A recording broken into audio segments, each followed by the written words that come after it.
you're immediately to my left on the screen. And you just did a brilliant job of putting all these ideas. And Stephan, thank you so much for your concept and your amazing tunes. And so I could gush at everybody individually, but there's probably going to be 100 people here doing the same. So if I check out at some point, it's because I have to actually go to work. Right. Okay. Sure. Yeah, thank you for playing. It's really great seeing everybody too, just seeing faces, it's just like, it's just been such a wreck of a year on so many levels, and just to put faces to the musicians, and and I want to say this is an envy thing, but John, I'm so craving a fretless instrument. Oh, seriously, dude. Because your playing is just so marvelous, the touches you added on that. The minute I picked it up, I knew I was just done for life. It was just so eye-opening. And yeah, you got to do it. Can I ask a question? Because I can't always tell. Do you guys have a blow-by-blow sometimes sequentially where people are landing in the tunes that you would ever share with everybody?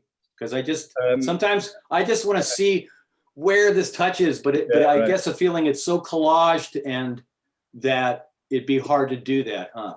Is that it? Yeah, I some people asked me actually if I could do that, and I did it for the first tune on my Bandcamp site. So if you go to my Bandcamp site on the first tune, the info, you'll see who's playing when. But yeah. I mean, it's never complete because there's always like 4 guitars playing or 3. I know, and some stuff is real obvious to me. Obviously, yeah, David, right. You're obvious to me because I'm so used to hearing your playing that I catch bits of your phrasing, obviously. But some of the soundtrack stuff, the peripheral, what I'd call non-guitar sounding stuff, yeah. I am just fascinated by how you guys put that all together. It's really incredible. Said the fan/player. Thank you, Bill. I'll stop now. Somebody else, please take over. Yeah. So it's I'll be the moderator tonight. Okay. Damn. Sorry. Moderator. So we're starting officially now, and okay, good. So I really would like to start with asking Stephan really about the origin of this project and like when he first had the idea and stuff, because I believe that most of us, even those who are involved in the project, don't really know. And Stephan, maybe it would be great if you could tell us a little bit about when you had the idea, if that is in any way related to your experience with Sonar, or if that idea is maybe even older than Sonar, and then how you've started putting together the first album, and also what is different about the second album. Right. Well, actually, it started with you, because I remember in April 2014, you were at my flat, and we talked a little bit, and you said, well, maybe we could do a record together. And I thought about that, and my first idea was, well, I have some things that I wanted to do for a long time, which didn't fit in Sonar. So why don't I try them with you? So I think I sent you 2 or 3 tracks, and you played on them, and they were really great. And so I said, okay, I'm going to do this. And then it was fun for me from the start. It wasn't like there was no obligation to do anything. It was it was just completely natural and it's just pure fun. And I asked a drummer that I knew to play on it, and it just started to grow. And then next May, I went to California. I met Bill and Henry, and we recorded some things, and it just came together very slowly. And there was no stress, and there was no time limits or anything. It was just whenever I had time, I did some things and played it to people. And it was really very uncomplicated. It just evolved and grew. And I think towards the end, I realized that I had an album. And there were a few more things that I did. I asked David to play on one song. I asked John to play on the same song. Actually, I'd met John just a few months before, and that was the final stage. So then it came together, and it was mixed by Markus and Benny, and yeah, it just really felt it came together very easily. You know, usually if you have a band, or in my experience, the bands that I had was always, you know, lots of discussions and everything had to be analyzed and talked about. And this was just easy and was just done and was great and was no problems whatsoever. So it really felt good from the first to the last moment, really. And I think the new record is maybe the same spirit, but it was a little bit more, I had a little bit more idea what I wanted to do. It was more, I felt the direction that I had to go, and I knew what I wanted, and it came together much faster. The first record, I think it took about 3 years to make, and this one took only a few months, or a little more than half a year. Mm-hmm. Mm-hmm. Yeah, it's interesting you say that. It started with me because I had no recollection of that at all. It's just maybe it's my ignorance, or just like this, as you say, maybe that the fact that the process was so easy also means that it's harder to remember, if you know what I mean. Yeah. Yeah, great. And so for the second record, there are some changes in personnel, right? There's more people on it, and tell us a little bit about that. Well, that too, it wasn't, I didn't think about it in any certain way. It just kind of evolved. And then I had a piece maybe that I remembered, okay, I think Bill's guitar would sound fantastic on this. So I asked Bill, and it just, well, the one thing that I did want to change, I wanted to work with drummer Andy Brooker. He was a drummer I used to work with. He's an extremely good drummer for funk and drum and bass. And I wanted to work with him. So that was actually one of the first ideas. So that was a change, certainly. And yeah, otherwise it was just, you know, asking friends and asking new friends, of course. I had met new people in the meantime.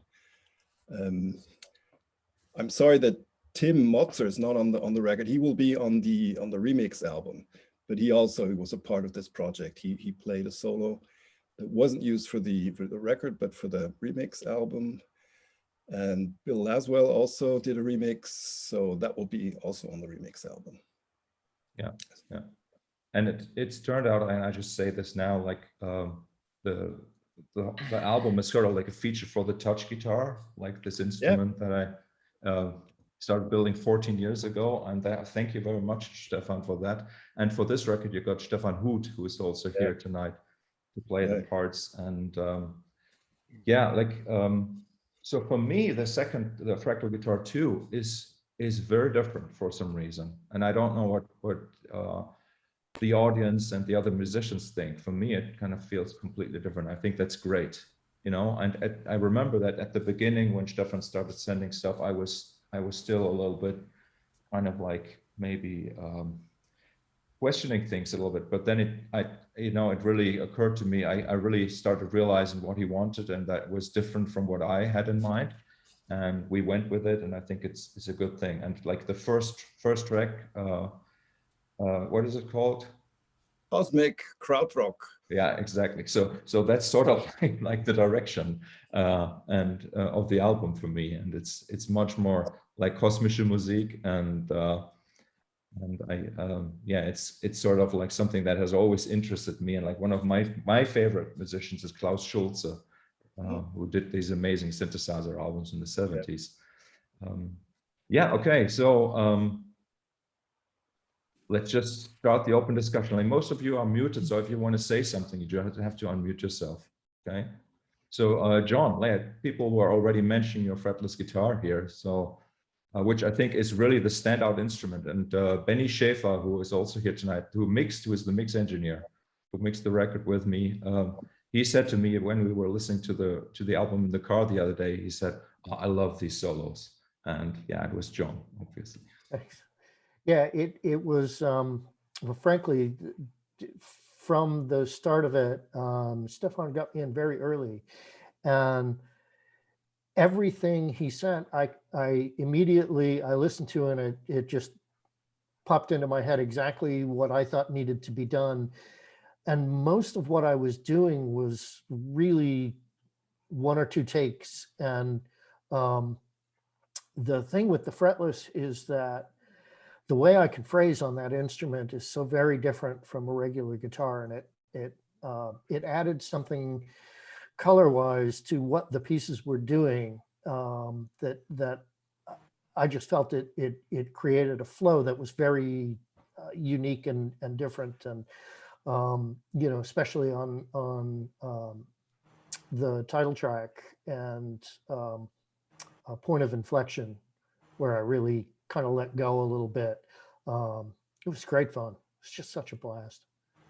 And especially, you know, to do that, and then, you know, hearing later, having it, you know, put together in the whole context, and hearing it next to Torn was just, it was a gas for me. That was so much fun. Yeah, it's what an honor. I agree.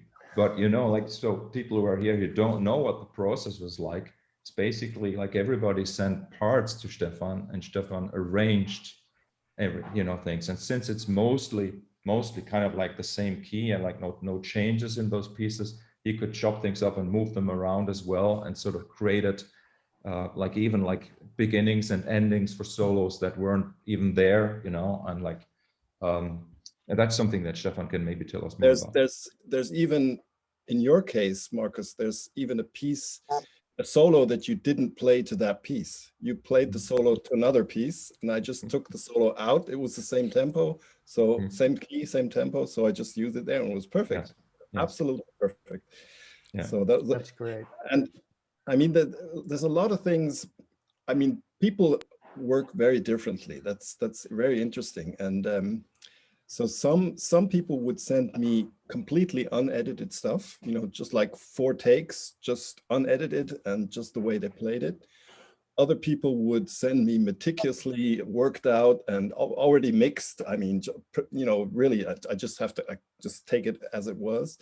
So it was very different. And what I liked about John is that John usually did a take, and for instance, the last part of the title track, which I really, I get tears when I listen to that, because he just plays, he played 4 solos, I think. And he gave me those 4 solos, and then I liked them all, but I asked him, well, can you try to just play 6 notes, which get higher and higher, and just do that, not just this sweeping wall of sounds that get higher and higher. And he did that, and that was absolutely perfect. He himself, he said one of the other solos might be better, but I like that so much. I just took it the way it was. It feels great there at the end. It just really Nice direction. Yeah.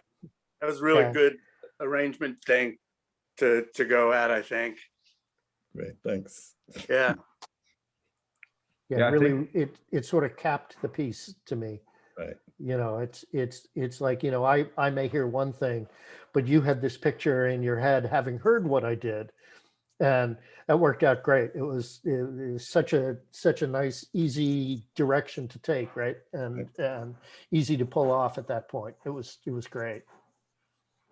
You know, for me as the co-producer, it's always important to learn throughout the process what the artist wants, what the vision of the artist is. So I had like faith in Stephan to just really, you know, make the right decisions. And I you know, at some point I didn't even question anything anymore. Like even the feedback he gave us, you know, like when we already had like almost final mixes, and he said, okay, this part needs to come up, this one needs to come down and stuff. Like we at that point we didn't even question things anymore, because it was more like our input was getting the things to sound great, and then like everything about the mix, the presentation, the balances kind of like was up to Stephan. So it really is his artistic vision. And I'm actually like super happy that the project seems so, or the albums seem, kind of successful, right? If we can use that word in the world right now. Right. Yeah, and so I think I know most of the musicians. I haven't met Chris Muir before, so very nice to see you. And then Me it's neither. great. Hi, Chris. Yeah, we did meet. We did, yeah. Yeah. Yeah, just remembered in San Francisco. Yeah. And like Andy Pupato is here, old friend of mine. I first met him in 2005 or something with Ronin, with Nick Badge. And it's also wonderful to have a percussionist on the album. And Stephan Thelen. Stephan Thelen, do you remember there was this I don't know which piece it is, maybe the last piece on the record where Andy had recorded this orchestra of percussion at the end, Right. the coda, Yeah. and we Right. decided not to use it. Yeah. That's what Well, we happens used it- with percussion.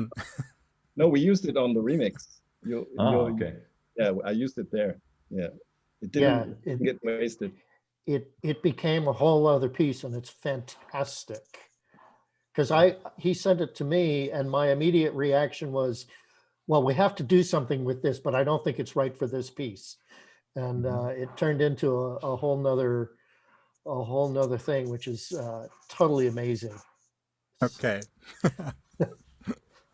Wonderful. Yeah, I was thinking where these things all went, but now Right. I had So some time to record. I must say Andy was very important for this record because he not only played percussion, but he helped me edit all the drum stuff. And I mean, he did it so well, much better than I could ever do. And that was really an important part of the whole project for me. Yeah. Yeah, I think like, as I've said, like the selection of the parts, the editing and all that it can't be underestimated with a project like this, where everything is being sort of like flown in from other parts of the world. And so let me ask Benjamin Schäfer. So Benny, tell me, how was the mixing process for this record for you? Hi, Markus. Yeah, Well, as I already did, or as we already did, Stephan's first album together, and we actually already knew what the kind of sounds he liked, and so it was actually fairly easy to mix because first of all, I do like the music very much, and there's so much space in the sound. So for a mixer, this is like, for me, it's the perfect situation. You don't have to mess with too much distorted guitars and too busy arrangements, and everything is quite airy, and all the parts that you contributed were really healthy sounding. They were good recorded. So in the end, even though the tracks are quite long, I mean there are several tracks like exceeding 5 minutes, and I think the longest one is up to 10 minutes or so, if I remember 14 correctly, minutes. or 14 minutes. So for me, it was actually basically like I started with the drums, and as soon as I had a nice drum sound, then everything fell into place quite naturally. And like a big part of the mixing process was doing automation, like volume automation. So that I got all the transitions right, and then in the end it was quite easy. And I was just this morning I was opening up the mix sessions just to refresh a bit what we actually did, and I saw that on I think most of the tracks we had only 2 revisions or so, or 3 revisions, which means it went quite fast. And I remember when you sent me the files, I immediately had this like the Dark Side of the Moon, a Pink Floyd album in mind, as a kind of a blueprint, because when I'm listening to this album, I always feel there is like a black canvas in the back of the music, and you can hear everything so well, and everything is separated, and it's just this kind of sound that I was looking for, to not have like a messy sound where everything like melts together, but instead of that, having everything separated, that you can hear all the parts clearly, but on the same time you have that groove, and just make the song sound as good as possible. And I think with Markus then, who also contributes a lot to the mixes, he's always having a second ear on what I do, and giving suggestions, and Stephan, you as well. I think in the end, and when I listen back to the mixes today, I think we all did a good job. Everything that or everybody that participated in the album. Yeah. So. Yeah, I remember that there was one thing that was different, was that most or some parts were even pre-produced to the extent that they were submixed, like some of Stephan's main guitars, like they were submixed. Yes. And that was something that I found a little bit difficult to work with at the beginning, because it sort of like set the direction, like you couldn't really move away from what was already there, obviously. But I think in the end, everything, as you say, Benny, everything started to gel perfectly, and it's sort of like a perfect blend of separation and synthesis of sounds. You know, yes. like things really kind of like gel, but at the same time, you hear everything separately. And yeah, I think on the first album, when Stephan, you were in Berlin, if I remember correctly, when we mixed the first album together, right? For the first day, yeah, right. Yeah, and I think for the first album, you sent us most of the files without any effects, and we did all the stuff in the studio, like applying delays and everything. And this was going through some backward, forward. Let's try this, let's try that, and you had a certain vision in mind. I think what the delays and reverbs had to sound like. So yeah, Markus, that's correct. So with this production, the files were much more prepared in terms of effects and delays. And this probably made it, of course, also easier for me, because I didn't have to struggle with finding the right delays and stuff. So yes. Yeah. I mean, the delays were a part of the music often. You know, it's not, you can't just take any delay. You have to have a certain time, otherwise it just doesn't work. So those things, what I was sure of that they had to be exactly like that, I pre-produced. Yeah, right. And also a lot of panning stuff, which I just wanted to have. I mean, I could have left it to you, but then I would have been very picky, you know, like, you know, saying, oh, I want this a little bit more on the right side. And so the things that I was sure of, I pre-produced, right? Yeah. But I remember, even though you like kind of gave us certain like settings of the panning or even delays, you were always open if we had suggestions to say like, okay, let's put this guitar, it's better sounding here or better sounding there. It was a quite smooth process, not painful at all. So it all went very smooth, and yeah. So I think that's all I can. I want to add just one thing that, you know, with a record like that, where basically, let's just say, and I mean this in the best positive way, there's like a successful formula, right? So there's a way that these pieces work and the compositions work. And there are a couple drummers on the record, and there's only Andy West playing bass on one track, and all the other tracks were played by Stephan on touch guitar. And what, even though like I didn't have to say anything, like Stephan Thelen, he was he was, oh, there's the beautiful cat. Oh, Hello. Hey. oh, That hello. The real star. Yeah, the real stuff. Anyway, so the bass sounds are kind of like changing from track to track, and that's kind of what I like, because Stephan Huti used different instruments to play those parts according to the request that Stephan Thelen had, right? And so that sort of like makes the record like really really, for me personally, helps the record also, that there's like something about the rhythm section that's kind of like changing throughout the record, even though you have this sort of like really self-contained piece of art.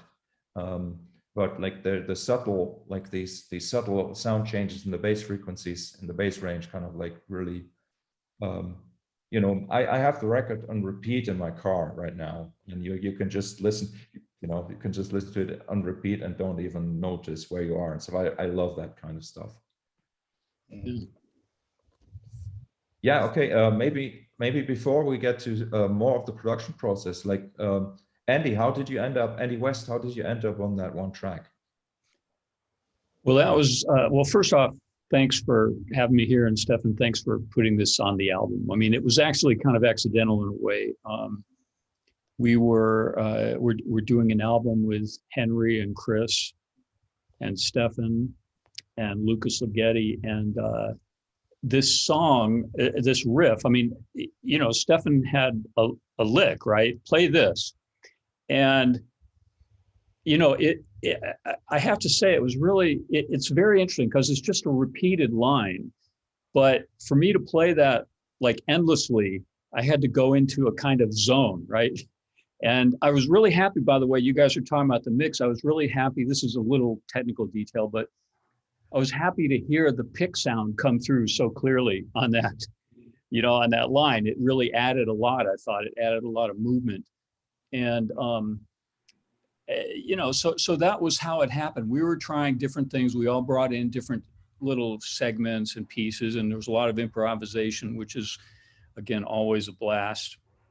But this thing was more a structure, you know, and so I don't know. I just, the only thing I would want to comment on it is that it was really fun to just go into that zone and play that thing over and over and try and get it perfect. You know, and I don't know, Stephan, how much you just did a cut and paste job on that, or how much you used of, you know, big sections, but, you know, playing it is just, it's a very different experience for me, and it was really cool. So thank you for that. And thank you for for using it. I really do appreciate it.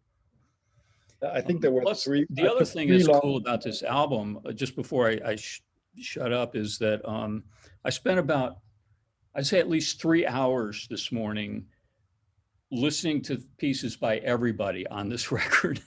And, you know, some of you I knew, of course, you know, David Torn and Henry and Stephan and Markus, but many of you I didn't. So it was really just, it's just this kind of weird thing when you think about the breadth of experience and the depth of what kind of coalesces into one album. It's really, really cool. So thank you for all of that, and thank all you guys for that. And I'm excited to meet everyone and hear like this new music and just feel the depth of it all. So there's that. It really is a collection of some really gooey, fucking massive motherfuckers. like, I mean, in the end, you end up making music out of what's kind of you know, in a room might be a mess for a few days, yeah. Right? We were all in the same room at the same time. Could be an absolute mess, and it's not. So, right. You know, I think maybe that's part of the art of the way this has worked, is that there's a guide or a couple of guides to make sure, one main guide and then some other guides, and you make a beautiful mess out of, you know, an organized, beautiful mess. You design the lines, which, or make sure the lines that Stephan wanted are made clear as a frame for the mess that he imagined to occur. I presume that a lot of this is as you imagined, Stephan, Is that pretty right with some surprises? Yeah, with some surprises, of course. Yeah, but the general concept was what I was looking for. Yeah, right. But a lot of surprises. I mean, the pieces usually start, just with a rhythm or a riff or something, and then I'll send it maybe to John, and John will play something, and that will give me an idea, and the piece will start changing, and stuff will happen, and I start rearranging, so that the outcome is very, unsure for me. But I think it fits well with what I was trying to do and trying to expect. Stephan, I have sorry, the Chris. raw tracks from the one that I'm on and Andy's on, and the difference between the raw tracks and where it ended up is phenomenal. Yeah. Right. Yeah, Stephan, I I mean, we were remember. playing in a room. Sorry.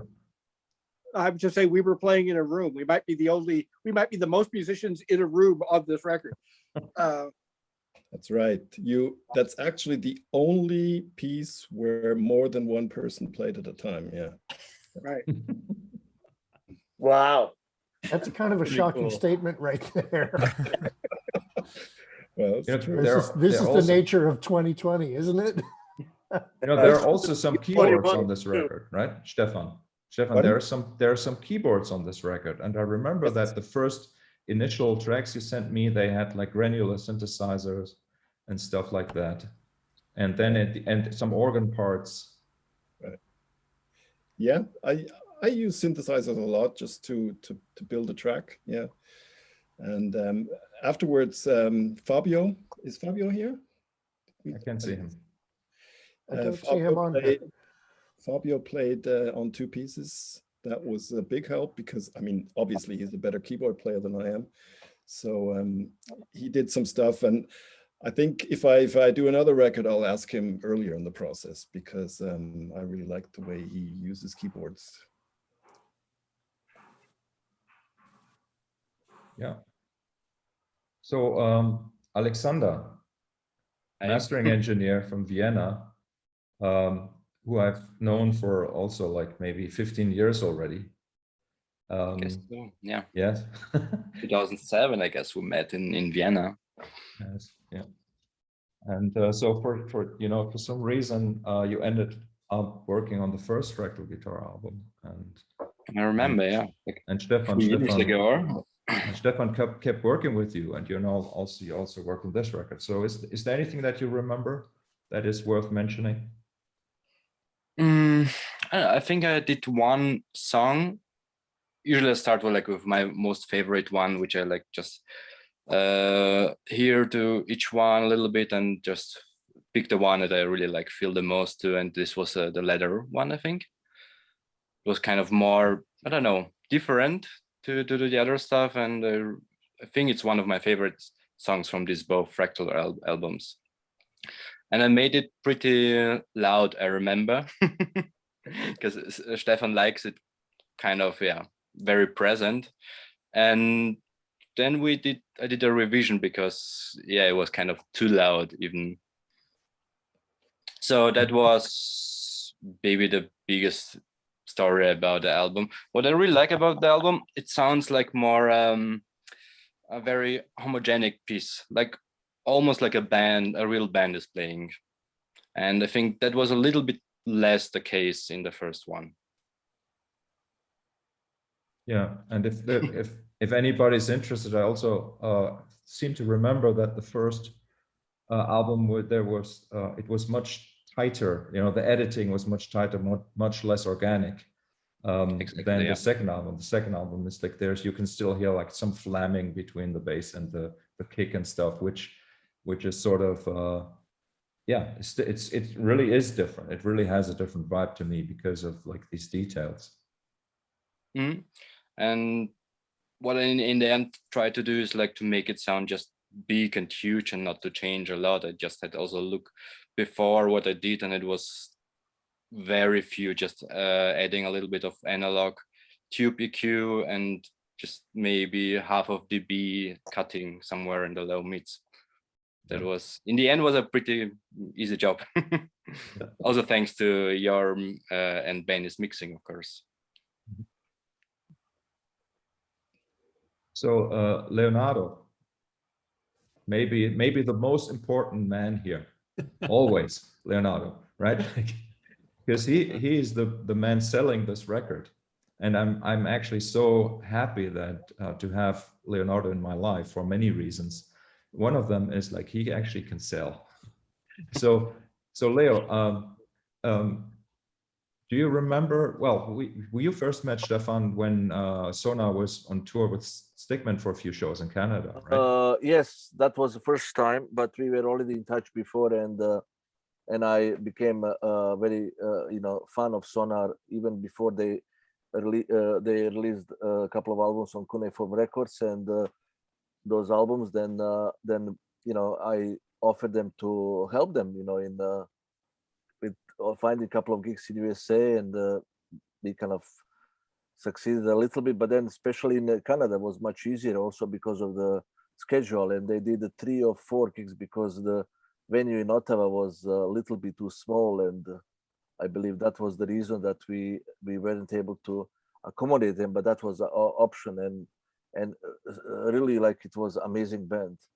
Sonar is one of the greatest bands in recent years. But then when Stephan proposed me this album, and which is kind of it is kind of same kind of concept of kind of sound of music, but the concept is different. And I said yes, because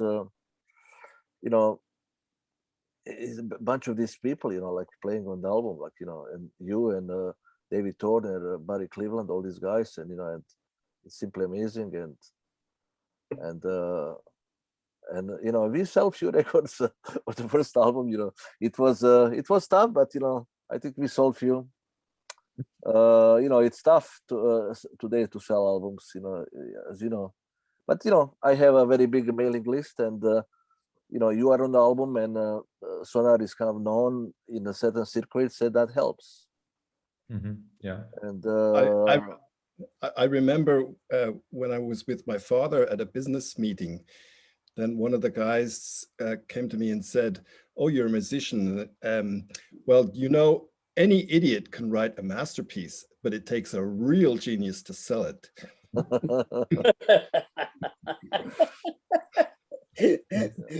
That's good.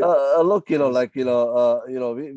sold few copies, but I have some albums that amazing music, and you really cannot sell anything, like it's just growing, like I'm very focused on the Bandcamp kind of this kind of interconnectivity with other, my labels is very kind of there is a lot of different music, but I'm kind of email addresses maniacs. I collect emails. When I was touring with Ella Holsford and with Stickman, I always have form, or with Soap Machine, like form, like you have to give me your email. That's it. I need database, because that's how you reach people. And then especially in Bandcamp, you can collect emails. Like, I was, when I started with Bandcamp in 2012, one of the first things that I did is celebrating like 10 years of Moon June Records in 2011. I just released a free compilation, and that's how I get a lot of emails. And then, of course, not everybody will buy, but everybody who buys, who downloads, has to leave email address. Then eventually they will sign for a newsletter, or for will be followers. That's how you can attract people. And of course, like this kind of music that Stephan is doing is kind of people that mostly are listening music of, let's say, like Stickman, Markus Reuter, or Mark Finkfield, or more or less, might also like his music, and vice versa. But then also I'm noticing that a lot of people that are not in this music, out of curiosity, they are buying this music. It's just kind of that, this kind of kind of connectivity that is very important, because that's how I am as a fan. I don't listen only one kind of music. I still love ABBA. There is nothing wrong with that. I like all kind of music. Of course, that I'm doing certain kind of music is just circumstantial. But I always believe that people that they are really loving the music, they will not just stick with one genre or one musician. I don't believe in the prog heads and dead heads in fusion freaks and jazz Nazis. You know, it's all music. Whatever you play, like, you know, either you like or you don't like, or either is doing something to you or doesn't mean. And a lot of people that are listening different kind of music, maybe they didn't have chance to listen to this one. And I know that a lot of kind of more conservative kind of listeners that I have, occasionally I release some progressive or fusion albums that, you know, it's kind of more kind of accessible. They listen to music of Markus Reuter or Stephan Thelen or Mark Winfield or this kind of latest album with Vicky Dervan, which are very crazy albums. And they ended up liking, because if they don't have a chance to listen, you know, they will not know if they like or don't like, you know, and that's the great thing, you know. And but I'm very happy with this album. Like, first album was amazing, second one is different, and I'm also glad to see here John Duran. You know, I really appreciate, you know, and really dig his playing, and of course Andy West. Last time I saw Andy West, I think in the 90s at the Trumps, playing, wow. with Dixie Drex, and you know, that was a long time ago. And but it's great.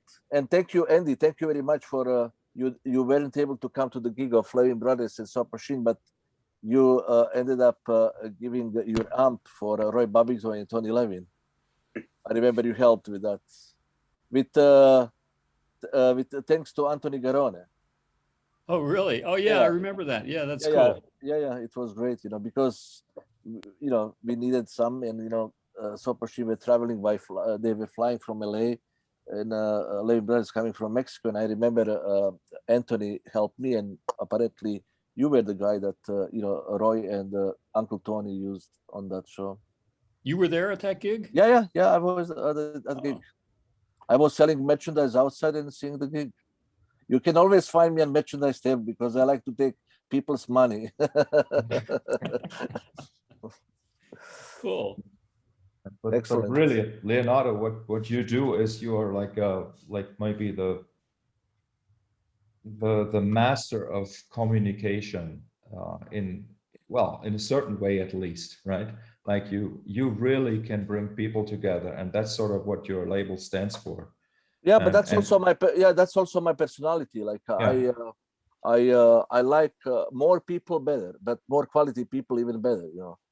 And I like to put people together. It's a great, you know, it's a great sensation, you know. It's yeah. And in a way, Fractal Guitar is the kind of that same idea as a musical project. And Stephan, do you already have plans for Fractal Guitar 3? Actually, the day before, I had an idea, and I thought that would probably work for Fractal 3, right? Yeah, and I even sent it to John. John has it already, so maybe it's already started. Maybe. Which I meant to ask you. You were going to send it, and I didn't receive anything. So. Oh, really? Okay. Yeah. So resend. Okay, resend the tweet. No problem. Okay, so I have Henry Kaiser is also on the record, Stephan, right? Oh, Henry Kaiser, man. Yeah, and we have a video message from him that I'm gonna play for you guys. It should be working like this. Here we go. Oh, Henry. Hey, Henry Kaiser here. I sure wish I could be there with all you Fractal guitarists and Fractal guitar fans, but my work occupation bans use of Zoom, so I can't use Zoom on my computer, so I cannot join you that way today. But here I am with a little pre-recorded message to tell you about why this is a Fractal guitar and why I've been a Fractal guitarist since at least 1977. You know what fractals are? In mathematics, a fractal is a subset of Euclidean space with a fractal dimension that exceeds its topological dimension. Kind of it's bigger than it really is and smaller than it really is in the other direction. Another property of fractals is self-similarity. You zoom in like you zoom in or zoom out on the Mandelbrot set, like is happening behind me, and you see self-similarity. It goes on forever, bigger and smaller, both directions of scale. Self-similarity expanding symmetry, unfolding symmetry. We've called it a lot of things. It applies to music. It sure does for me. I first read about fractals in Scientific American in my early days of playing guitar, probably 72, 73. I think there was something in Martin Gardner's column, and then I pursued it in the university library and journals and found out more about fractals. And I thought, this applies to music, you know, the same way that, say, Ioannis Xenakis, the great Greek composer, applied mathematics and stochastic mathematics to music and architecture. Fractals applied to music for me. In 1977, a book came out called Fractals, Form, Chance, and Dimension, and it was written by a guy named Benoit Mandelbrot, who was born in 1924, and he died in 2010 at the age of 85, and he was the person who popularized and illuminated fractals for most non-mathematicians. He certainly did that for me when I read that book in 1977. When the book came out, he did a book tour. He spoke at the University of California at Berkeley, where I was living at the time. And so I went to see him. And at the end of his really wonderful lecture, I took this guitar and I went up to him on stage and said, "Mr. Mandelbrot, would you sign my guitar, please?" And he said, "No one's ever asked me to sign a guitar. It would be my great pleasure." So he signed this guitar. I'll show you. What right here in the red is Benoit Mandelbrot's signature. He's between B.B. King, Anthony Braxton, who else is there? Raymond Conne, Samuel R. Delany, the science fiction writer. He's in very good company. So that's why I am a fractal guitarist, maybe the first since 1977. I got the Mandelbrot seal of approval here, and I'm very happy to be on this album, and I'm very happy to have worked on a number of projects with Stephan, and I wish I was there with you all and could interact more, but here's my contribution pre-recorded. Take care. Keep unfolding. Wow, Bravo. that's great. Yeah, Oh, man. yeah, good stuff, huh? Almond bread. I mean, to pull out a autograph of Benoit Mandelbrot, that's crazy. On a guitar, no less. Yeah. Yeah, that's brilliant. And- Absolutely brilliant. And the title. Did he get it right, Stephan? You're the mathematician in the group here, right? Yeah. Right. What was your question? Well, I was just wondering if Henry got the description of fractals correct. Well, I don't know if he explained that with the dimensions correctly. I mean, a fractal can be something, you know, it's more than one dimension and less than two in a certain sense. But yeah, he was on the right track. Yeah. Nice. But I mean, for me, this fractal guitar thing, actually, it started, I was playing in a band called Radio Osaka, and the singer of that group, who sadly died a few days ago, I was playing guitar and he said, well, can you do this fractal guitar thing? And what he meant by that is just a guitar with a very long delay, you know, well, actually a short delay with very many repetitions. So it's like it sounds like a visual fractal, yeah, in a certain way. So that was the starting point for this expression. So it's just, what I mean by that is just, you know, guitar usually is just, you play one note and then it dies away and that's it. But nowadays, if people play a note on a guitar, they set a whole process in motion.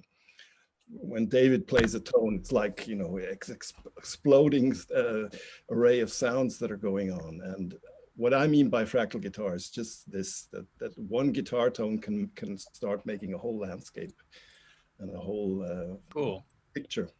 It's also a good representation, I think, of especially for guitar players who are using granular delay type devices. It's Mandelbrot and fractals.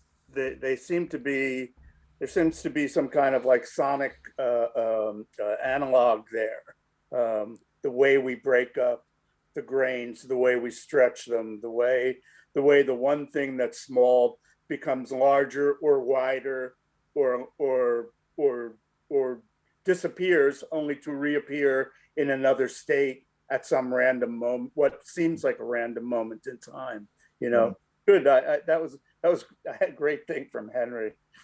I'm gonna laugh about that for a long time. Yeah. I think. Anybody have a drink?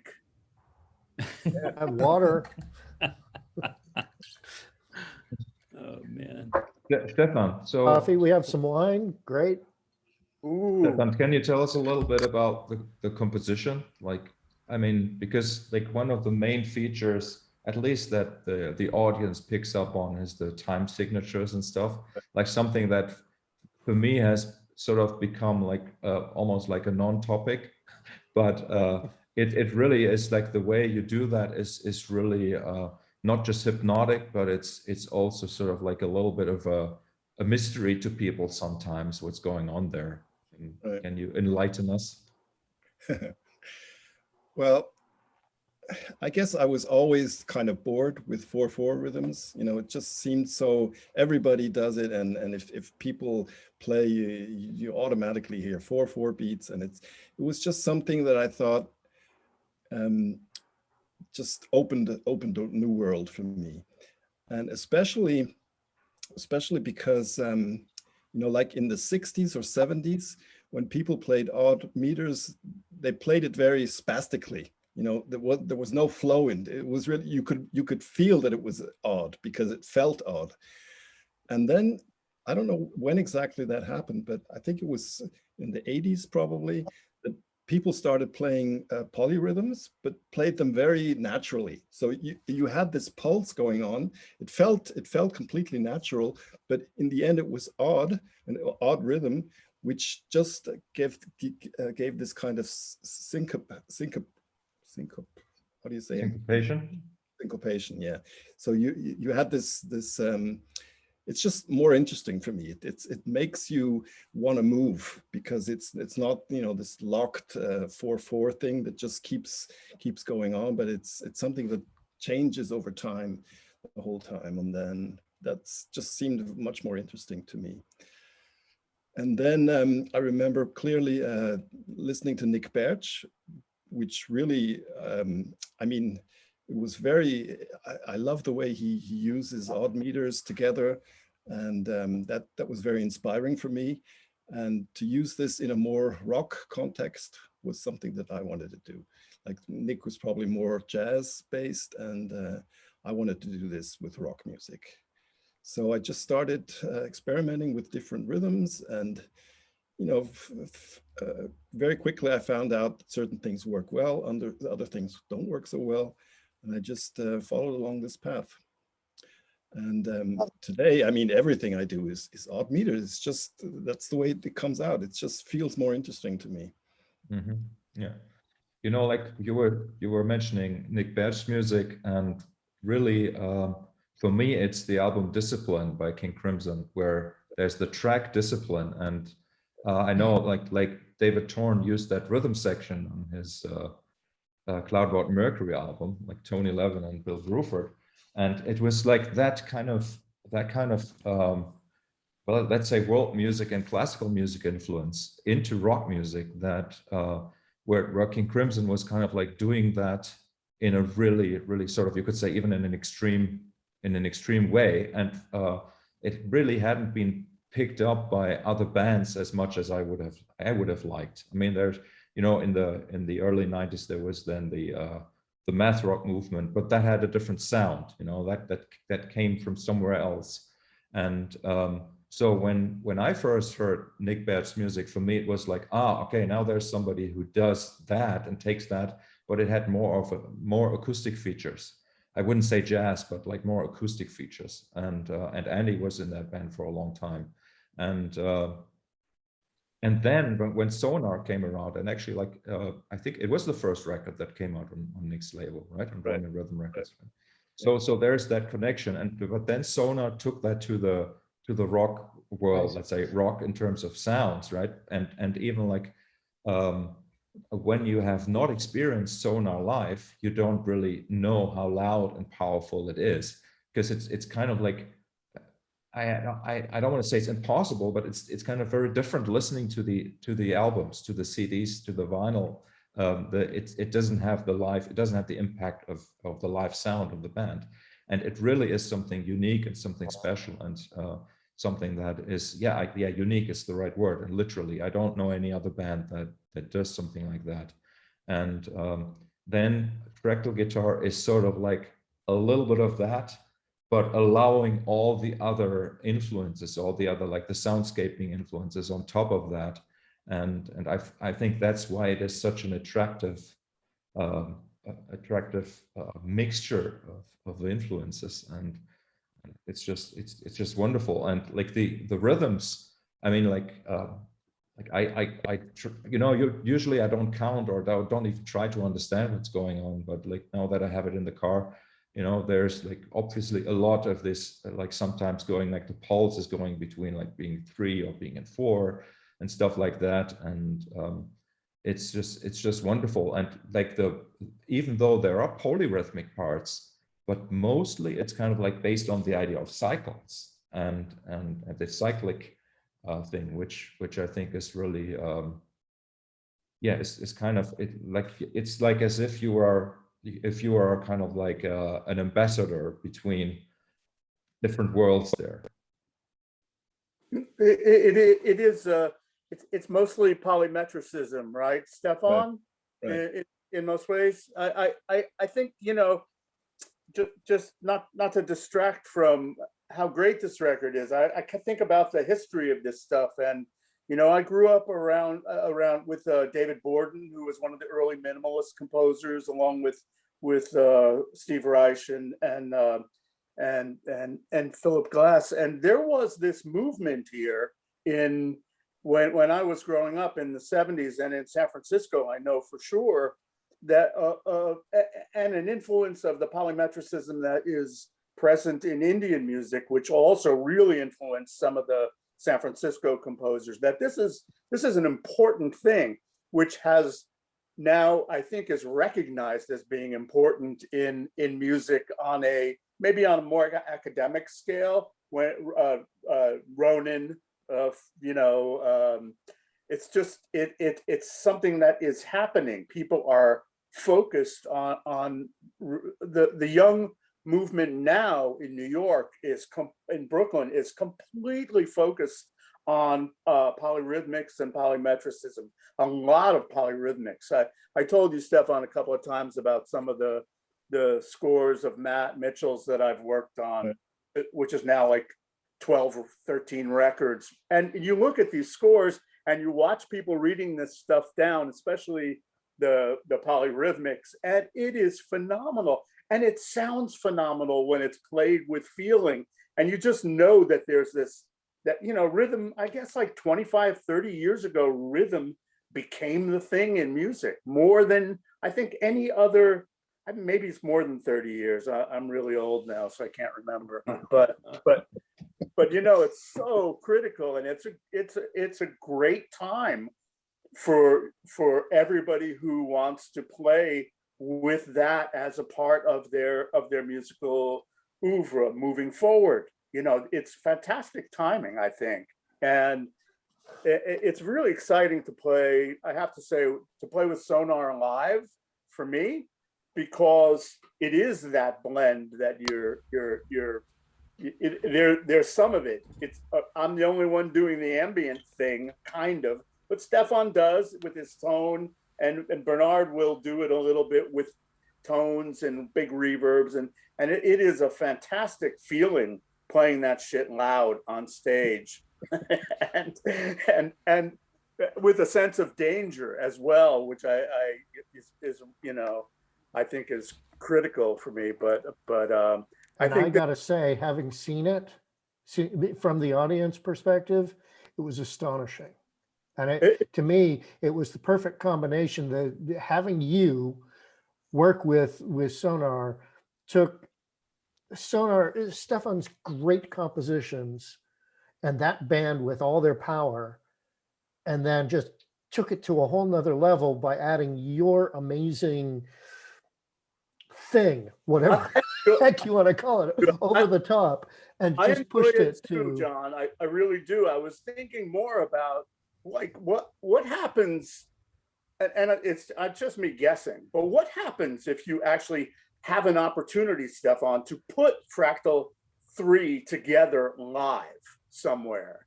What's going to happen? I mean, in, you know, rather than in a club space, but in some kind of event space, you know, maybe funded by some academic grant bullshit or whatever that gets it into another space. At la Casa Murada, right, Markus? Nobody loves clubs better than I do, but I was thinking about, you know, the size of it, what it would be like to have, I don't know, whatever, and for you to be able to control to some further degree orchestration arrangement live. I think it would be fantastic, man. Really, I think it would be a really fantastic thing. I think it would be more fun for somebody like me than doing a bunch of pandemic tracks with no, I like human contact, as you know. So, you know, but I could imagine the thing just being fantastic in a live setting. Just saying. Sorry. Yeah. I like the plug. Yeah. Well, I'm with you. Yeah. I think we all are. I think so too. I'm not sure that everybody would or could do it, including me, but I think the idea of it as a general idea to get this energy in a room with the maintaining Stephan's compositions as they are and having that be the guideposts, I think it just could be a really powerful, like Sonar is very powerful live for me as an audience member when I'm not playing. Sometimes it's a little, whew, now what do I do? Shit. You know, uh-oh. I remember the first gig, Stephan, which was really, the first two were frightening for me. But yeah, anyway. First one was in Zurich, wasn't it? Yeah. I think I forgot my guitar or something, right? Yeah, you went on stage and forgot your guitar, right? Yeah, I jumped up on stage in the middle of the set like you wanted me to, and I left my guitar upstairs. Nice. I shouldn't have had any drinking before we played that night, but can't wait to hear this record, by the way. I only have I got MP3s a couple of days ago, so I'm working so hard that I really haven't had a chance to listen through. And I'd rather. David, I will send you a copy because I actually I wanted to bring copy when I was visiting Tony last weekend, but I will send you a copy. Oh, you were up last weekend? Yeah, because me and Tony have this kind of he published this book of photography. Yes. And then I was doing a fulfillment, and we were working on that, but I didn't have so much time But next time when I'm around, we will get. I also said to Jerry Marotta, I didn't see in a long time. We'll get together because we were very busy with this project. But sometimes in early May, you know, like in mid April, mid to late April, I will go there like again. I hadn't actually been out of my house until just last Sunday. So a week ago tomorrow is the first time that I really went out. I really couldn't be around people because of the virus. So I finally got 2 vaccinations, to which I of course had bad reactions. but bad reaction is good. Bad reaction is good, which means it's working. getting, you know. Yeah, I'm having the first one on Monday. I had to skip a couple of times because I had to see Tony, and it's not so easy to get kind of appointment. But when I'm there, like I will be fully vaccinated.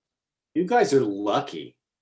I had my second one yesterday. See, we are in New York State. Well I don't know done. in which state, but New York State is the best. Look, with all respect to other states in USA, New York State is the best. Yeah, it's really, I've been sending emails to people because my local guy, the small pharmacist, not a big corporate place, he keeps getting huge amounts of vaccine. And because he applied for it very early. So it's not the state and it's not the county and it's not the federal government, but he's getting it directly from the distributors because he applied so early. And I live in a small town, as you guys know, and he's getting, he'll send a note out, you won't have any vaccines tomorrow. And that next morning he says, they sent me 1,000 too many vaccines. Tell your friends we have vaccine. Wow. Right? It's so out there, dude. It's like, what? Every week this happens. And it's been fantastic because the herd immunity is rising here in my county very quickly. So I got to go outside last Sunday and go to a pub and sit outside by a fire with my wife and one of my kids and a friend, a musician friend, and we drank and didn't touch each other for their safety, right? So good. What a concept. Yeah, concept. Good. Hey guys, I got to run. I got to get to work. It was really nice seeing all of you. Barry, nice to see you, my friend. Nice to see you in a while. Andy, we shared a stage way back in the day with Steve Moore's trio at San Jose State. Oh, nice. Yeah, so we'll bond over that someday. Absolutely. And Chris, I look forward to meeting you again. I don't know if we actually shook hands before or not, but we got to get you down to Loop Fest or something maybe when the COVID thing goes away. And Stephan, thanks again for having me and you guys. And it just thank you, Bill. I'm gonna give it deep listening to it. So far, I've only heard about 5 minutes in my car because I live 3 blocks from work and I actually drive. Can you believe that? Anyway, what a lazy guy. I know. And thank you, Leonardo, for putting this out and believing this music. It's fabulous. And I hope to see you again. Like I'm planning to have a little vacation to go to San Francisco, Seattle, sometimes in the end of May. Maybe we can see each other. Yeah, look me up if you can. It'd be wonderful. Excellent. Are you going to see Jerry again soon? Jerry, who? Which one? Murata. Yeah, we spoke on the phone, and probably I was in Woodstock to pick up the Fractal one, and we were supposed to meet, but we didn't. Like he's around, he's busy. Yeah, good. Doing stuff, and fine. He's hilarious. He's hilarious. Yeah. He is. Anyway, thanks you guys. Talk to you later. Okay. Bye, Bill. Bye, Bill. Hey. Okay, so I'd like to ask Manuel. Manuel, did you play on 1 or 2 tracks on this new record? 3, I think. 3. Okay, great. So can you tell us a little bit about the process of how do you learn the pieces that Stephan presents to you? Like he programs the drums first, right? Or how does that work? One thing is that I have to figure out the groove, that I'm able to play it. That's one side, and the other side is to learn the shape of the piece, to be able to separate or to change something when there comes another section, another part of the piece. And actually that's the most important part, I think, for me to play in a way that it makes sense in the music. Yeah, so you were getting the pieces when the form was already fixed, Stephan? When did you give? Yes, that was. Yeah, it was sort of in the mid part. I mean, there were certain solos which were already played, And Manuel is very good in reacting to those solos. Like he would play his parts according to the solo that was going on underneath. And afterwards, there were still some things that were added, like percussion. Percussion was at the very end, and the touch guitar bass was at the very end. But the other things were, the guitars were mostly there when Manuel played. I think that was the difference between the two albums. Right. The first album I played to, I think it was just a demo track, and many things were not clear yet. The ending of the tunes were not fixed, and now on the second album I had much more information about what is going on, and for me it felt much better, much easier to play on this second album. Yeah, it occurred to me listening back that like the drums, they really do interact with the other parts on this album. Like there are like accents that you wouldn't expect to be, you know, like being together really. And I think it's probably also Stephan's editing work, but just it really sounds as if you were actually playing to the piece rather than just to a click track, for sure.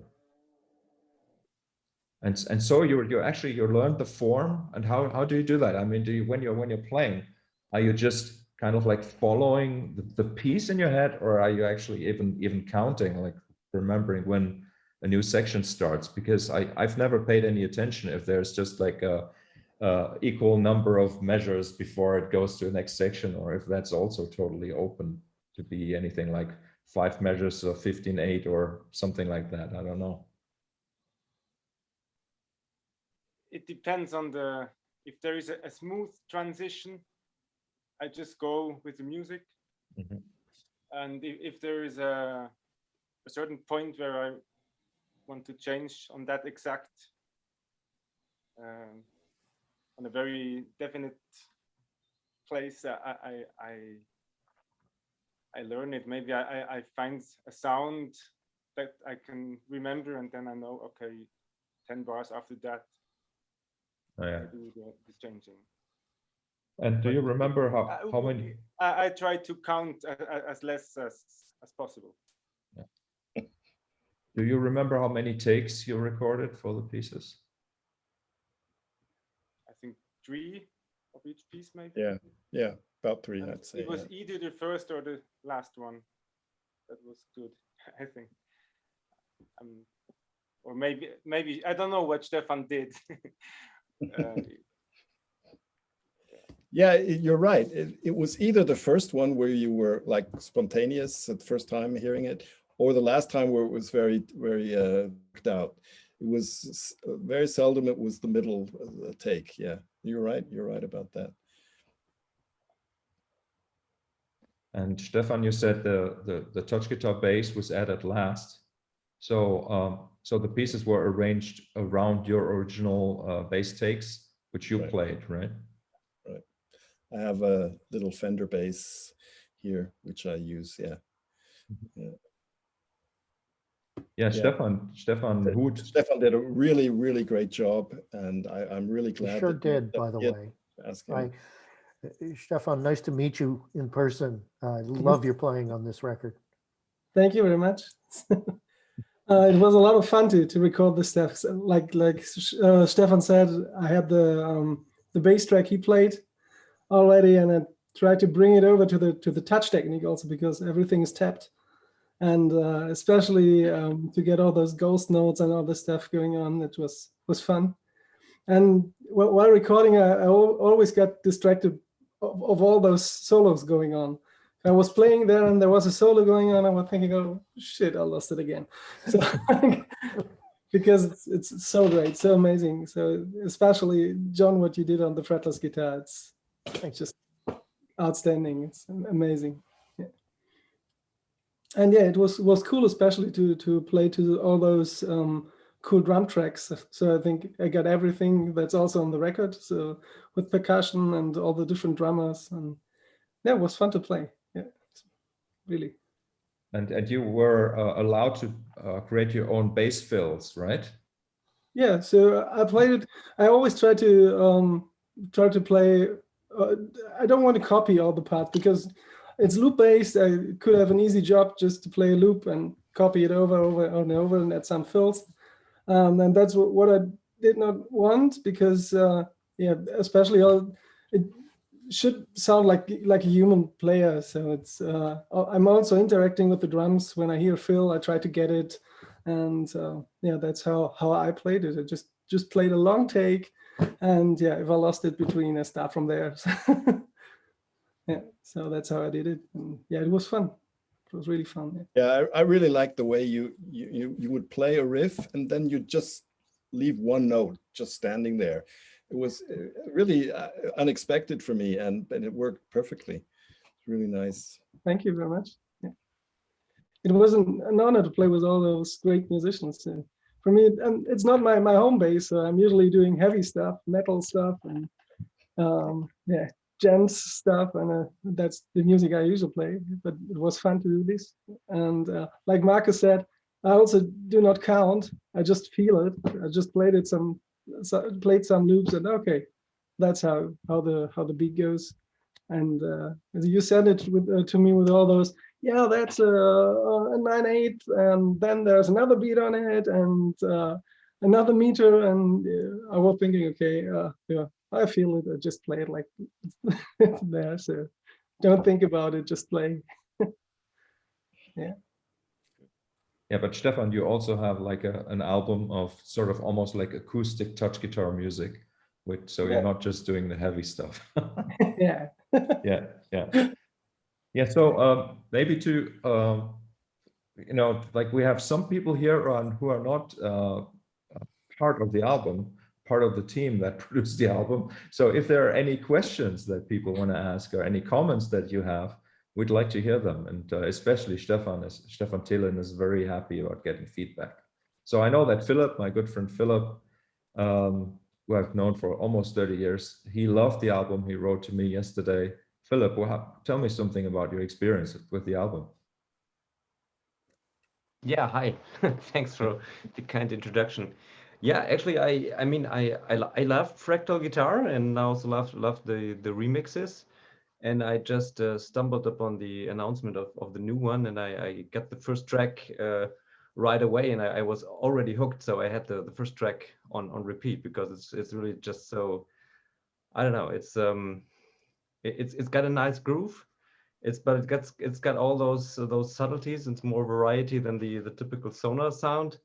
It's also got what of course I love is that Markus's touch is always to be heard without being too prominent. So it's still a work of everyone who's involved there. And yeah, I mean, I really I ordered the album right away, and I was really happy that when it finally arrived a couple of days ago, and I have listened to it, I don't know, at least 10 times since then. And for me, it's a music where I mean, I see all the great names, and I hear you talking about how you record it and so on. And honestly, for me, this is an album that I don't so much listen to in an analytical way, but it's really like how the whole sound just develops. For me, it's like a coherent piece of art. And I also experienced that it sounds quite differently. I mean, I heard the same track over and over again, and once on repeat you reach it again, it creates a completely different feeling, and that's quite amazing. So it's a great album. I think it's one of the best that I've heard for quite a while. And so thank you for that great music. And also yeah, I'm curious how this will evolve while I keep listening to this. So it's really nice. It's got a nice sonic spectrum. So it's in a way, for me, it's easy listening because I don't have to work so hard. So it's easy to digest even when doing something else. But it's also great to really dive into it and listen to all the details. So and a great job, of course, with all the production and the mixing. And it's really it sounds very natural. So it's in a way it's not easy to say a lot about it because it's just so good.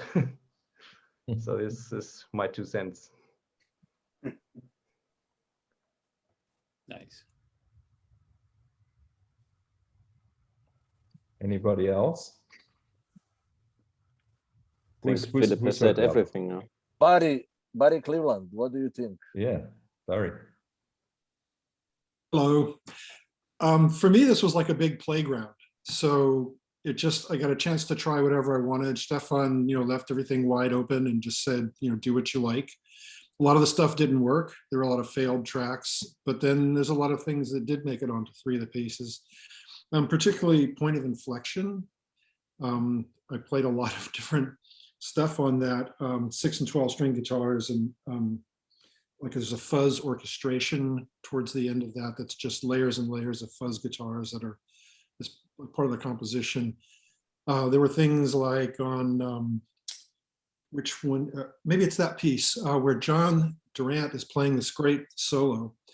And I was experimenting, trying to orchestrate something underneath it, some sort of supporting, harmonic structure for it. I was trying a lot of fancy stuff. And at the end, I just tried playing like a major minor thing, like the simplest thing in the world underneath it, layering in 6 and 12 string guitars. And it just came alive. It was just the exact perfect thing. And it sounds like John's playing to it, so it had that. Yeah, it killed me. The minute I heard it, Barry, I was like, that is just what that needed. It's perfect. Yeah, I mean, there's so many things like that. And then some of the stuff was also just kind of reinforcing things that are there. So on Mercury Transit, there's a mellotron part that comes in. So I just layered in some kind of phony cello parts by bowing the guitar, and it adds a organic sort of a big sound to that.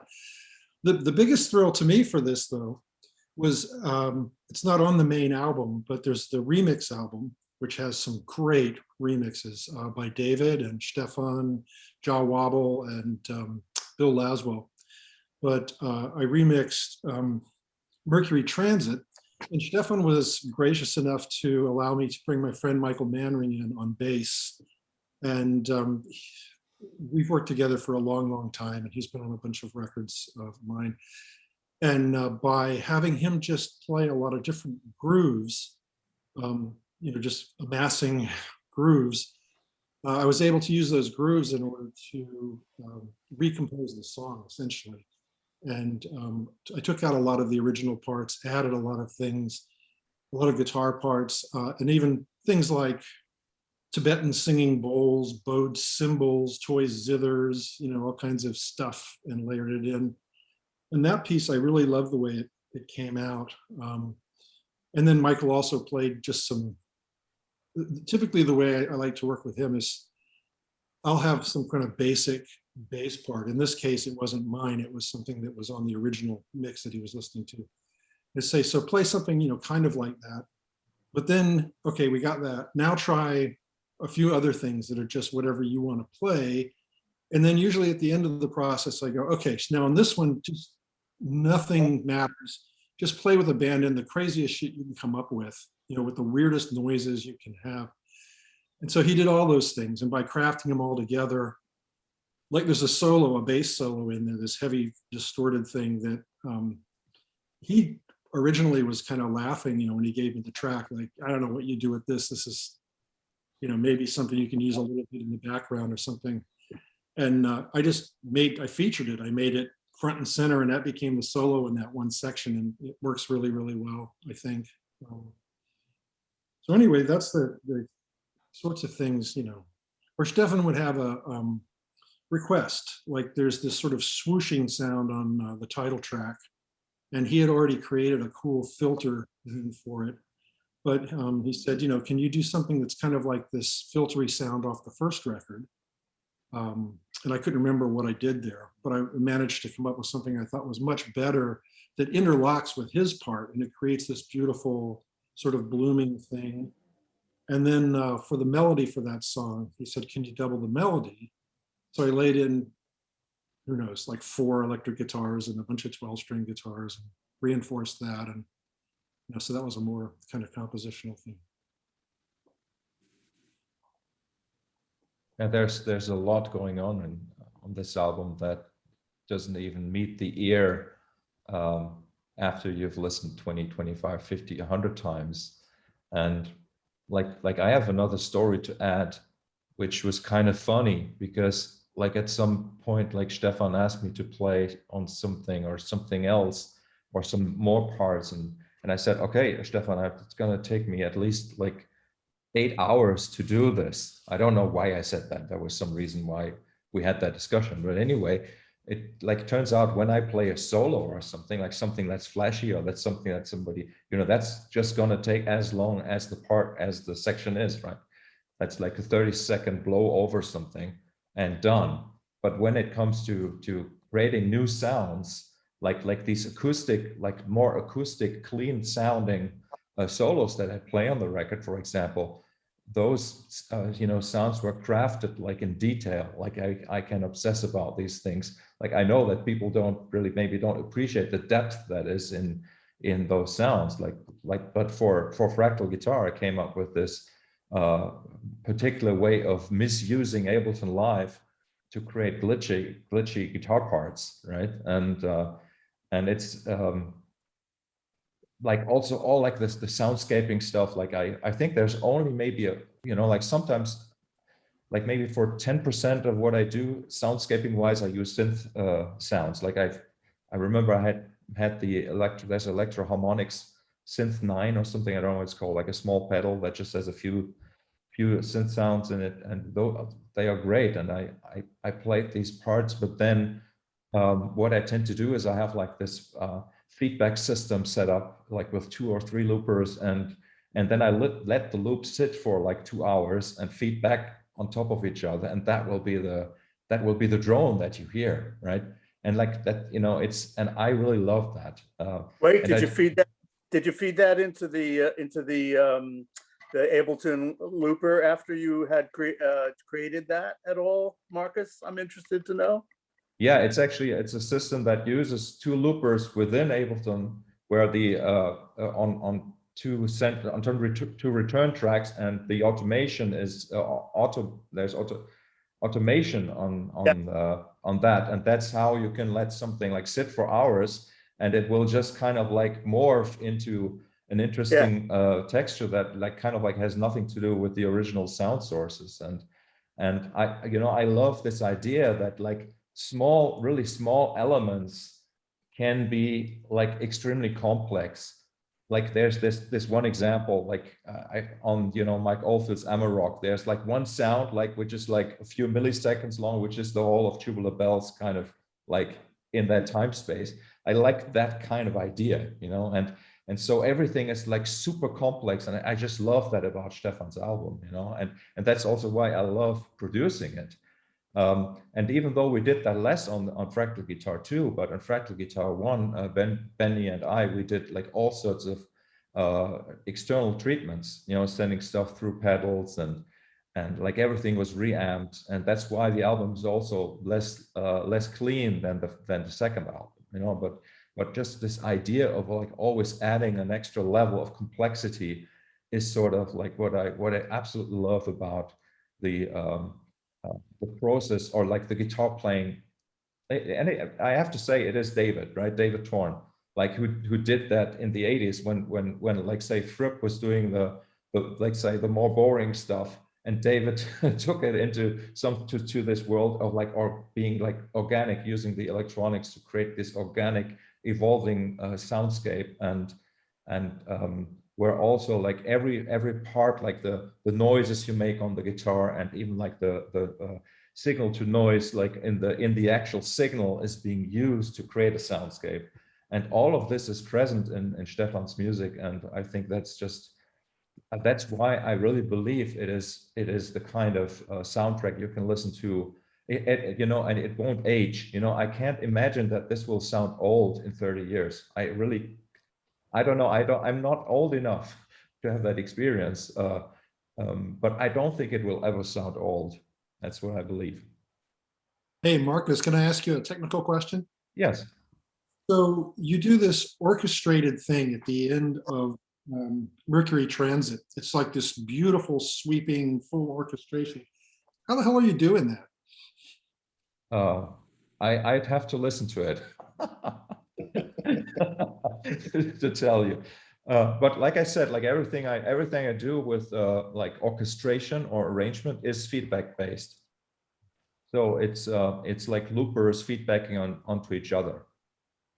Like I don't think I arranged anything by hand for this record. Everything is kind of created via delay loops. It sounds very compositional. It progresses, you know, it has a beginning, a middle, and an end. I have to say goodbye, you guys, because I am mixing and I am a little bit like 45 minutes behind, being 2 days behind. Thank you, David. Thanks, David. So, thank you, Yeah. Stephan, Markus, everybody. Yeah. Thank you, Stephan, especially John, everyone. Great to see you, Torn. Leonardo, Michael, everybody. Yeah, see you sometime soon. You know. Check you Bye-bye, later. dude. Bye-bye, dude. Okay. David. Bye, David. Bye. Okay, so are there any more questions from listeners?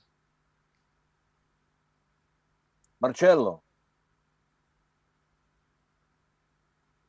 I need to choose which one.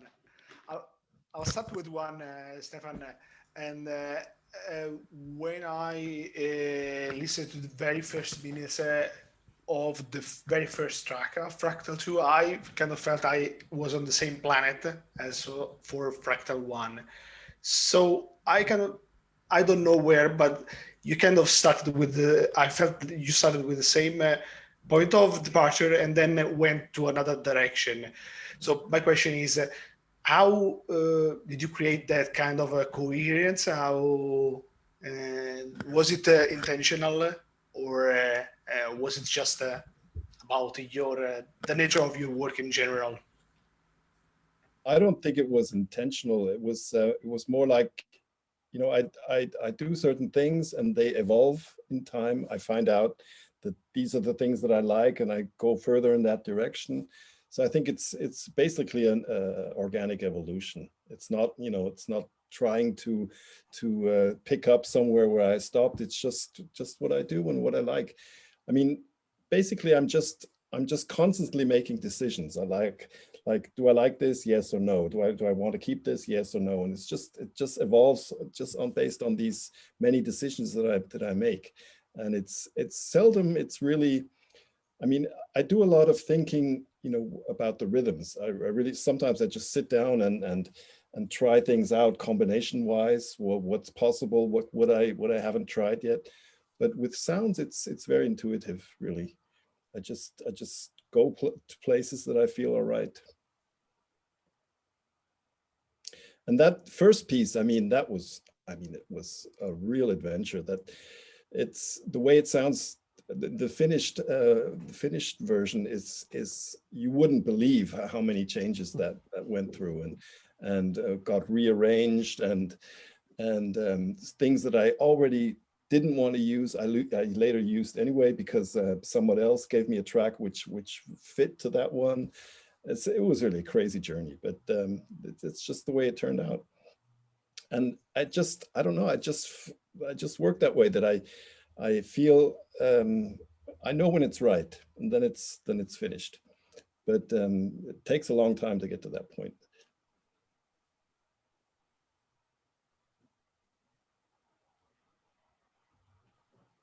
Any other comments or questions? This is your opportunity. For Hey, me, Steve. it was, Yeah. hello, so great to be here. And as I can add to what Stephan said, because we worked quite tight together to get it happening, and it was such a cool thing to do, to get these sounds together, blend all this kind of stuff, the rhythms together, and get it all built. He sent me some tracks, and then I started working on it, and then he sent me again some changes, and it was just a really cool process to do this in these strange times. Now we actually, I love to play gigs, and this could be possible. So we found a way to be creative in music, and it was such a good time, like to be able to do this in that year. Thank you, Stephan. This was great working with you, Andy. Yeah, just to get the music flowing and keep on doing music, and then like started to like get to know all the other players and all your sounds. I mean, this is just was just so cool to do this together, even if we can't like be in a studio together. We play together. Actually, I felt that. And yeah, you mentioned before, I recorded a bunch of stuff. And it was cool because I had time to do it. I think we all had time to make music, and this gave us a kind of the chance to do it together. I mean, even if they don't let us hit the stage. So this was just, I hope we can do that again. And yeah, love all your sounds, guys. I mean, Andy, my favorite thing about what you've added to this is the way your percussive sounds interact with all the various solos and things that are going on. It really feels like you are trying really hard to make it feel like it's live. You know, it's not just laying down a groove. It's making, you make choices of where to hit some element that connect very directly to, say, what I was playing or what somebody else is playing, and it feels amazingly alive to me. Oh, thanks. Yeah, that's what I tried. I heard your track. I had your track when I was recording my stuff, and so I could kind of interact with everybody, which was cool. And yeah, to fit I have elements that are more like groove related, and then I have these elements that are more sound related. So on many levels, I could kind of interact with you guys, which really made my time. And it's actually, I have all my instruments here, so it's also an advantage that I don't have to bring all that to the studio. So I could really kind of throw out what I could imagine that fits, and then add it to your sounds. And it's not a usual kind of percussion thing going on. So I really I used like kind of metal gong sounds that really blend to these guitar tones and Markus sounds. So it was interesting work also to do on the percussion level. I remember that there was a point when Stephan, it must have been at the very beginning, asked me if we should have Andy Pupato on every track, and I said yes. Yeah. That certainly would have been my response. Yes. Yeah, no, I'm glad. So I had the chance to play with all of you, and I enjoyed it a lot. I would love to hear from some of the other musicians who haven't had a chance to contribute anything yet, if they want to say anything. I don't know everyone here, and I'm interested in all what they're doing. Anybody missing? Can you hear me? Can you hear me? Yes, Michael. Yes. Can you? I'm just a fan. I'm a student, a recent student of Markus's, and I think for years and years, I mean, I was also inspired by the discipline style stuff in the early years,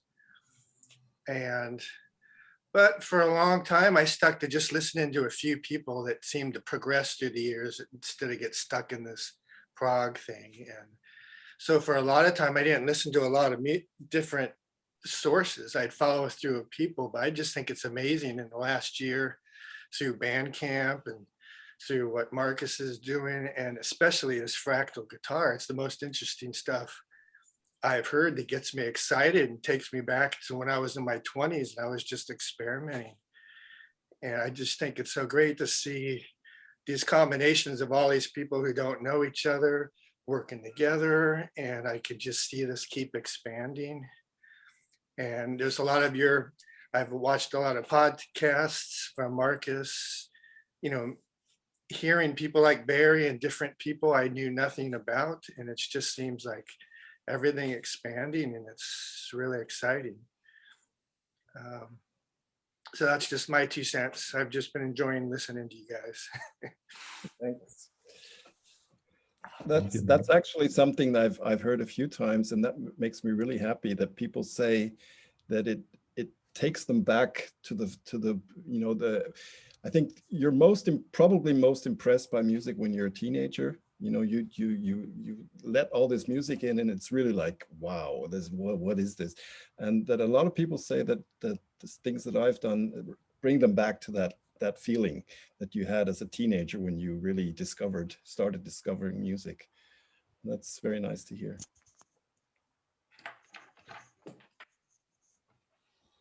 Certainly for me, it's working on these kinds of, like, really, you would say, amazing projects. Like, you know, I love working with musicians and composers who I know will probably never be successful in the mainstream, because I can actually play, you know, like the child that wants to play and create something that excites me, and that, because it excites me, I know it will excite other people who are on the same wavelength, right?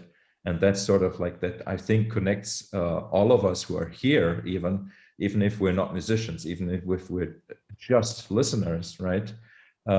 It kind of like this is where music brings us together, that we find excitement in listening or making this, you know, this sort of music that does not exist yet, right? But then it kind of like comes into existence, and it really is like a process of creation in the most basic sense. Like, we're creating a world there, and like a world for people, for human beings to interact with and interact in, and it's really that's I have to say that's maybe why I am a musician, because I'm interested in that sort of activity. Yeah. And I see that Steve Ball is here, which is wonderful. Like, I didn't expect you to be here. So Steve, how are you? So good. Steve just bought an album. Thank you, Steve. Yeah. It's been on my list for a few weeks, but this gave me the freedom to go to Bandcamp and overpay for the thousands of hours that have been invested to make this possible. But Markus, great to see you. Stephan, holy crap, was it France, maybe 1990, 89? Yeah, it was around that time, but it was Holland. Oh, Holland. Okay. Yeah. A lot of the late 80s have blurred for me, as Markus probably knows. And Philippe, and of course Barry. I feel like what we're witnessing here is almost like a sacred brotherhood who's inherited all the way back to No Pussyfooting and maybe Music for 18 Musicians, and it's going to come out. And maybe before that, if you look at speaking of tree and fractal metaphors, there's like a tree that is continuing to expand and grow in a fractal way. And this is the next generation of people pushing the leaves out. So I'm just humbled and honored to see all of the collaboration going on, global collaboration, which is, as most of you know, a big deal for me. And I'm a huge fan of all of your work. I will say this also, Stephan, when the first album came out, I felt like it was time travel because there's a little bit of crafty, there's a little bit of your own thumbprint on it. And by the way, getting Markus in on this too, it's just like, it reminds me of the Stanley Tucci show that's happening right now about watching amazing chefs take like a little bit of flour and a little bit of water and a tiny bit of salt and a piece of basil. And something about when this person does it, it like changes your life. And so thank you for being a great chef. Thanks. And nice to see you all. Nice to see you, Steve. That's a great metaphor, right? Like, it really is, the ingredients may not be something special, but just how they are being put together makes all the difference. And that's the people involved. That's the humanity in the process of creation, right? Yeah. I'd love to maybe just plant one more seed. Speaking of tree metaphors, it would be awesome to see this work hit the Fuji Rock Festival, or find a forum where you could pull it off live. And Leonardo, this might come back to post-COVID, juggling and deal making, or I don't know, there's all sorts of new business models being mostly experimented with in small kitchens. But this project feels like it has a vitality, and it feels like with the right conversation with some hungry either producer or television network trying to compete with HBO and all of the big players, that I don't know, there might be a way to finance something like this if you built a little documentary around an event and build a whole package around getting an end-to-end going around planning, preparing a meal, and then pulling off a giant show somewhere. That'd be really cool to see. And I'd love to brainstorm with anybody who wants to explore ways to make that happen. But man, thank you for keeping going. Thank you, Steve. I hear a recurring theme. Yeah. If there was ever a way to pull this off, it sure would be magic. Let's think about it. Everything is possible in life, don't worry. We'll get there. We'll get to the backside of this pandemic, and then we can. It's already gone. It's done. One day it'll be like magic. It'll just disappear. I think the concert should be in Indonesia, and Leonardo should set it up. I have one other quick observation, that is, I'm really happy to see Jonas, and I don't know the age range of everyone here, but one thing I think maybe Markus knows a little bit, Philippe probably knows a little bit, but over the last 4 or 5 years, I've tried to break my bad habits that I learned after 30 years of playing with bearded men, mostly complicated polyrhythmic music. And it'd be awesome to find ways to get some generational collaboration and maybe even some gender collaboration as well. Not to challenge you, Stephan, to change your menu planning. But for me, the most exciting and unpredictable kind of collaborations I've seen over the last 4 years have mostly happened when I have broken some of these other kinds of demographic barriers too in the process. No, that's absolutely true, Steve. Absolutely true. And I have started to kind of reach out to younger people, and ever since I started teaching, I have had like a generation of people that are maybe like 10 years younger, but now I'm reaching out to like people who are 15, 20 years younger. And I don't know if, probably some of you know that I've started doing this YouTube show with a guy called Sean Crowder, who's an amazing drummer. He's in his early 30s, so he's like maybe 16, 17 years younger than I am. And I'm teaching him touch guitar, and it's kind of interesting, like, because like his audience is young, his audience is even teenagers, and how those people are reacting to me as an instructor is very, very interesting. And I hope that there is some inspiration that's going to rub off of me teaching Sean to younger people. And I mean, it's going to take a few years to see if there was any effect, or but like, as you say, Jonas is pretty young, and Jonas is one of my students, and very, very good one. And if you will, I am Sean's audience. Yes. So, but it's sort of like kind of a work in progress, and I agree. And I've been talking with Leonardo about this. Like, obviously, like the main people that support the label, that support the musicians, are people like even older. I'm 48, right? But like most people who buy the music are older than me even, and it's sort of like, if you think about it, if you just stay within those age groups, it means that people will not be there anymore to support you at some point. And so it is a necessity. And it's also, I think, culturally important. I mean, I wouldn't say that what I do is important, but it is somewhat important. Like, again, like the metaphor of the tree, right? Like, we also want to keep people being connected to the roots somehow. And this is where we can do work, and where an album that sounds kind of like exciting and contemporary in a very particular way can kind of draw in a younger audience as well. I'm pretty sure about that. But the question is, like, how do we get them to discover this music? Yeah, that's the challenge, because there is audience. I always believed, like, I remember when I still lived in Italy last summer, and there was a free jazz festival a friend of mine was organizing. I was kind of helping as a fan, and they interviewed Keith Tippett, who was in those days selling maybe 40, 50,000 albums, which is nothing. Today's age is a lot. He said, oh, I'm pretty sure that kind of music that I'm making, there is at least 1 million people out there that can buy my music.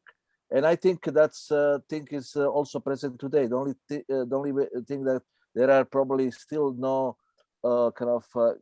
great tools to reach the younger audience, because it's not that the young audience doesn't want to listen to this. They don't have access, because what is happening, we live in this kind of bubble of people of your age and older. There are kind of very few people like Jonas or Marcello, the younger, but this is the problem, like how we can get out of this bubble of our age of 45, 50 plus, and somehow I feel that we are kind of excluded from the world. Maybe that's one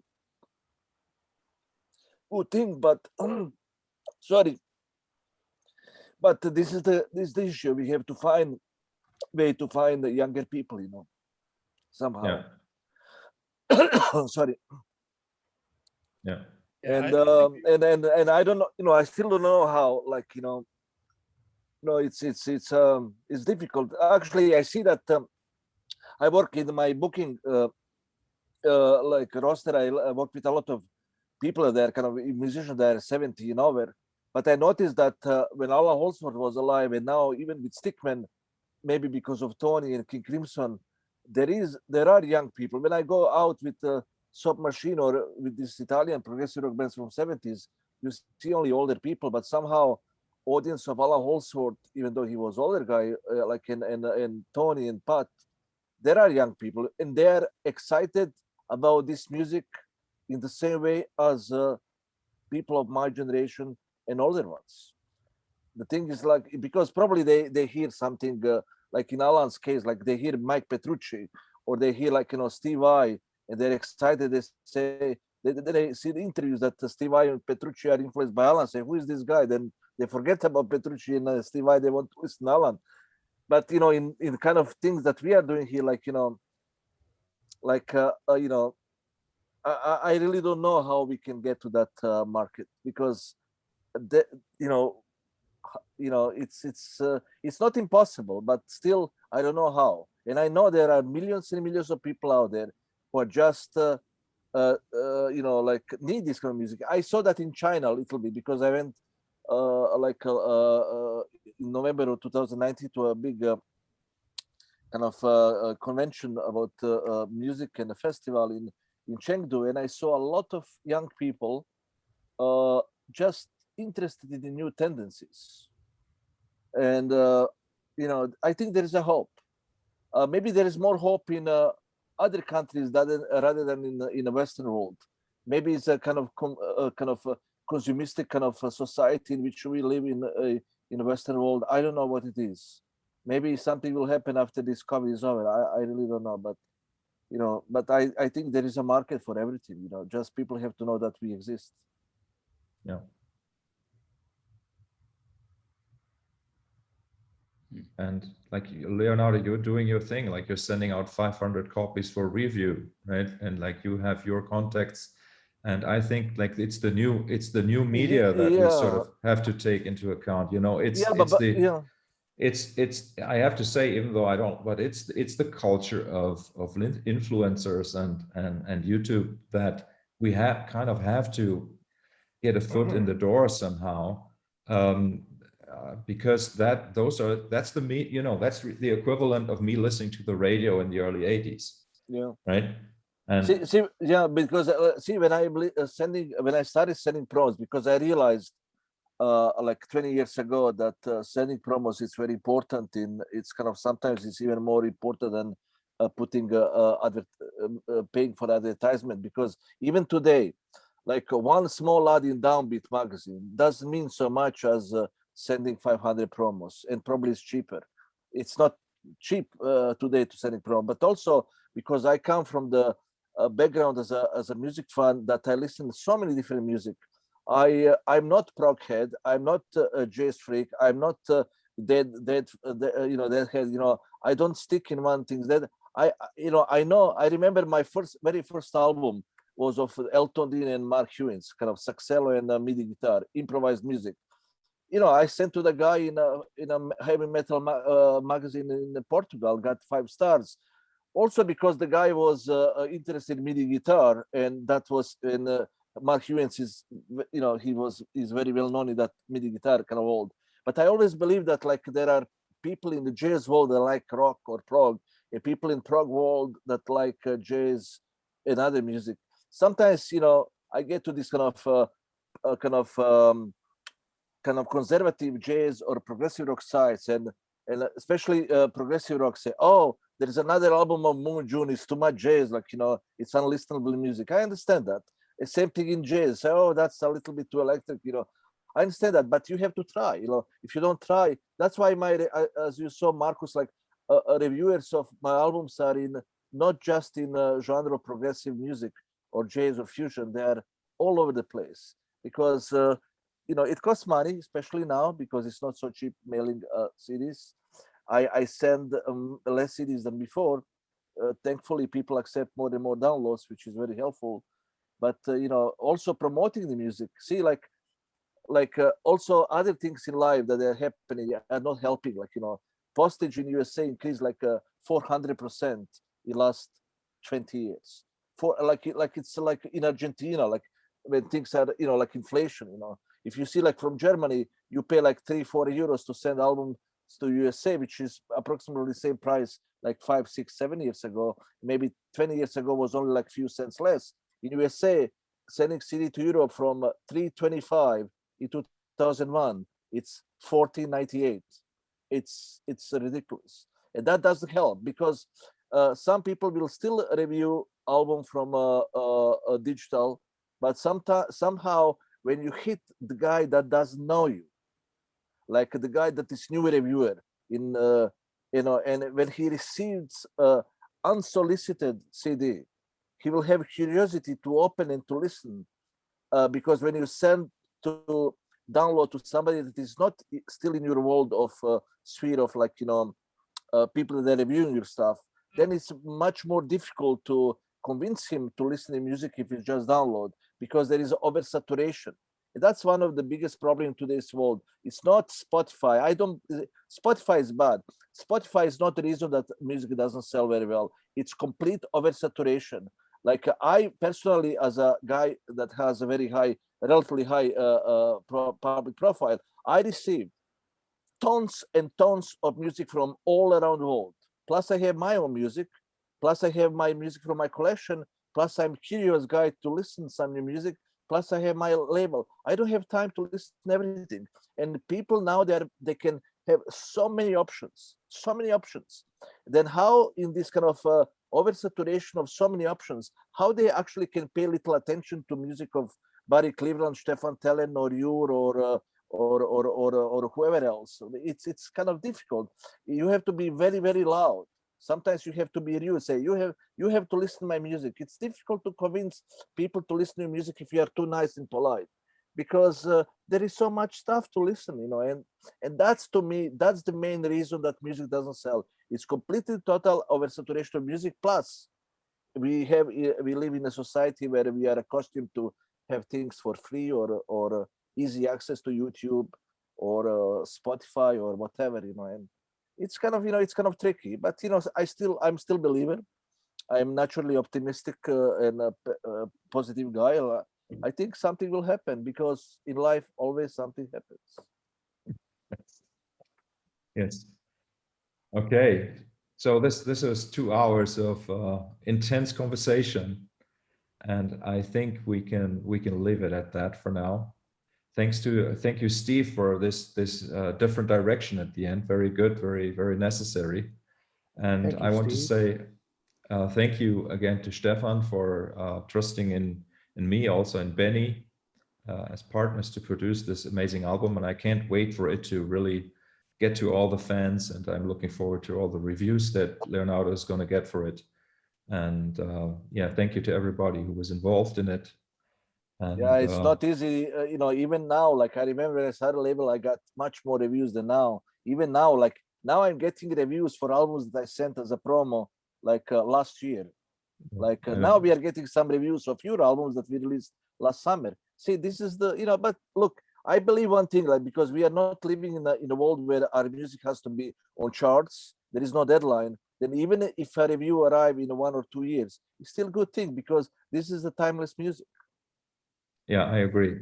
You know, this music is not getting old. That's what I said earlier. It's not getting old, and that's also why I'm as positive about the future as you are, Leonardo. Like, yeah.